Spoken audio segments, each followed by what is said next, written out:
আসসালামু আলাইকুম। ইতালি বললেই আমাদের মনে পড়ে রোম, ফ্লোরেন্স কিংবা ভেনিসের কথা। কিন্তু পর্যটকদের ভিড় আর যান্ত্রিকতার বাইরে টুস্কানি পাহাড়ের কোলে এমন এক শহর আছে যা শত শত বছর ধরে তার আভিজাত্য আর নির্জনতা ধরে রেখেছে। স্বাগতম আরেৎসোতে। আজ আমি আপনাদের এমন এক জায়গায় নিয়ে যাব যেখানে প্রতিটি পাথরের গলি কথা বলে, যেখানে প্রতিটি প্রাচীন দেওয়াল ইতিহাসের সাক্ষ্য দেয়। এই সফরে আমরা জানবো কেন এই শহরটিকে বলা হয় সোনার শহর, অর্থাৎ দ্য সিটি অফ গোল্ড, আর কেন এখানে আসলে মানুষের মন অটোমেটিক শান্ত হয়ে যায়।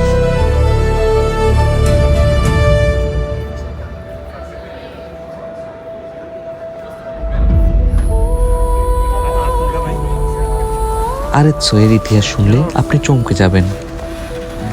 এটি রোমান সাম্রাজ্যের চেয়েও পুরানো। প্রাচীন ইত্রুস্কান সভ্যতার 12টি প্রধান শহরের একটি ছিল এই আরেৎসো। মধ্যযুগে এটি ছিল শিল্প ও সংস্কৃতির অন্যতম বড় কেন্দ্র। রেনেসাঁ যুগের কিংবদন্তি শিল্পী জর্জিও বাসারি, যার ছোঁয়া ফ্লোরেন্সের আনাচে কানাচে আছে, তার জন্ম কিন্তু এখানেই।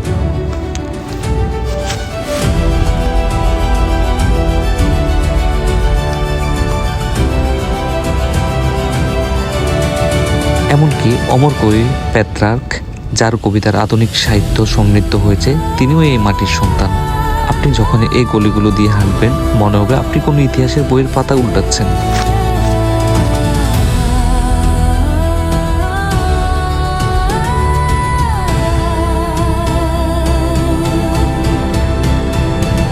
প্রায় 1 লক্ষ মানুষের এই শহরটি কিন্তু মোটেও কোলাহলপূর্ণ নয়।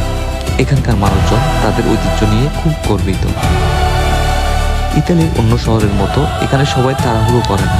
এখানকার জীবনাদর্শন হলো লা দোলচে ভিটা, অর্থাৎ সুন্দর জীবন।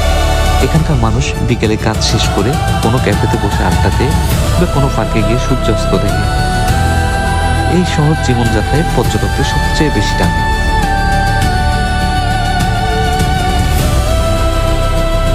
এখন আমি যেখানে দাঁড়িয়ে আছি, এটা হলো পিয়াৎজা গ্রান্দে। যারা Oscar Joyee movie life is beautiful বা লা ভিটা এ বেল্লা দেখেছেন, তাদের কাছে এই চত্বরটি খুবই চেনা মনে হবে।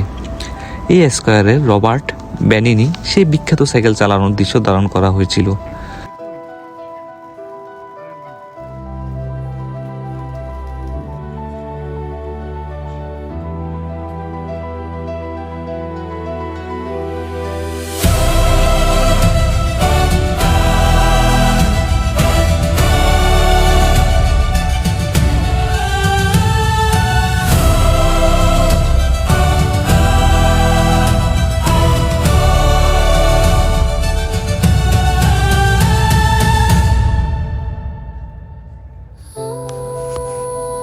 আরেৎসো কেন বিখ্যাত?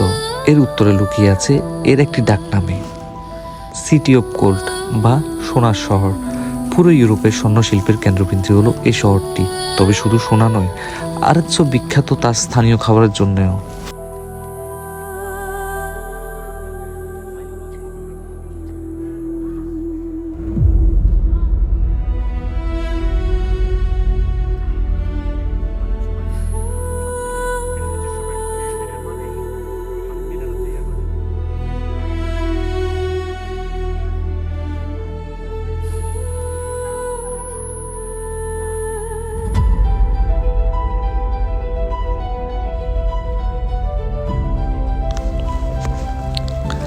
আন্তিকা বত্তেগা তোস্কানা, এটি শুধু একটি দোকান নয়, এটি তুস্কানিদের ঐতিহ্যের ভান্ডার। এখানে আপনি পাবেন খাঁটি ট্রাফল, হাতে বানানো পাস্তা আর এমন সব লোকাল ওয়াইন যা আপনি অন্য কোথাও পাবেন না। এখানকার স্থানীয় পনির বা চিজের স্বাদ একবার নিলে আপনি সারা জীবন মনে রাখবেন।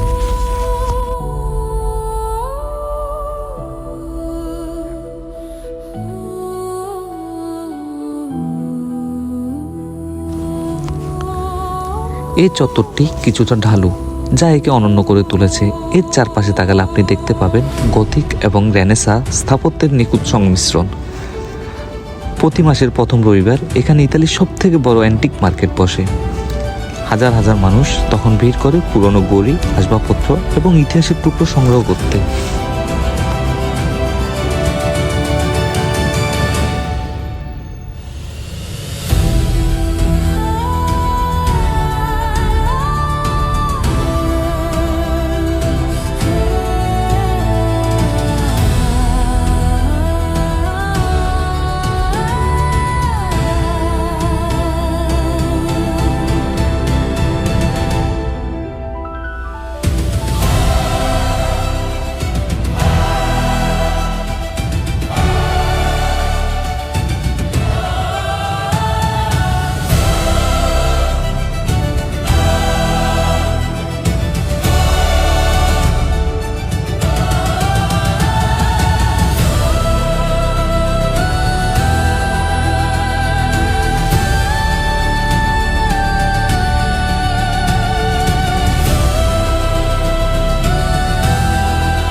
অনেকের মনে প্রশ্ন জাগে, এখানে এমন কি আছে যা মন ভালো করে দেয়?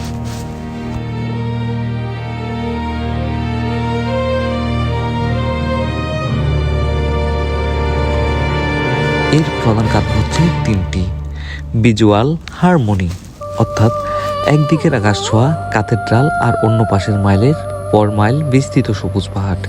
এই যে স্থাপত্য আর প্রকৃতির মিলন, এটি আমাদের চোখের জন্য এক পরম শান্তি। দ্বিতীয়ত, নীরবতার শক্তি। এখানে কোনো গাড়ির হর্ন নেই, কোনো যান্ত্রিক শব্দ নেই, আছে শুধু বাতাসের শব্দ আর পাখির ডাক।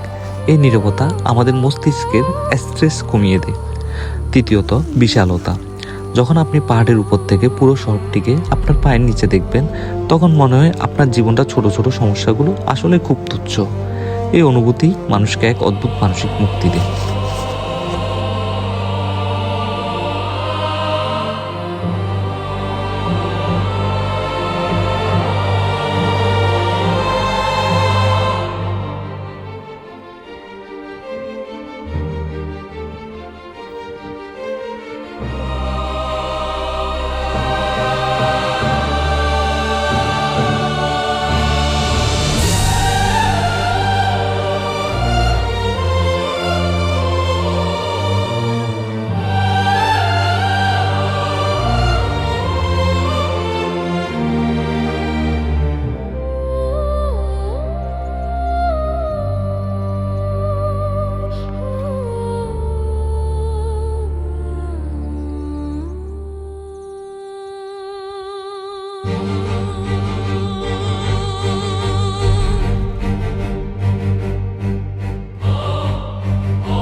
অবশ্যই কমেন্ট করে জানাবেন। ভিডিওটি ভালো লাগলে একটি লাইক দিন আর আপনাদের বন্ধুদের সাথে শেয়ার করুন। আর যদি এমন আরও অনেক না দেখা পৃথিবীর গল্প শুনতে চান, তবে আমার চ্যানেলটি সাবস্ক্রাইব করে পাশে থাকুন। আপনাদের প্রতিটি সাবস্ক্রিপশন আমাকে নতুন নতুন জায়গায় যাওয়ার অনুপ্রেরণা দেয়। ভালো থাকবেন সবাই, দেখা হবে পরের ভিডিওতে। আসসালামু আলাইকুম।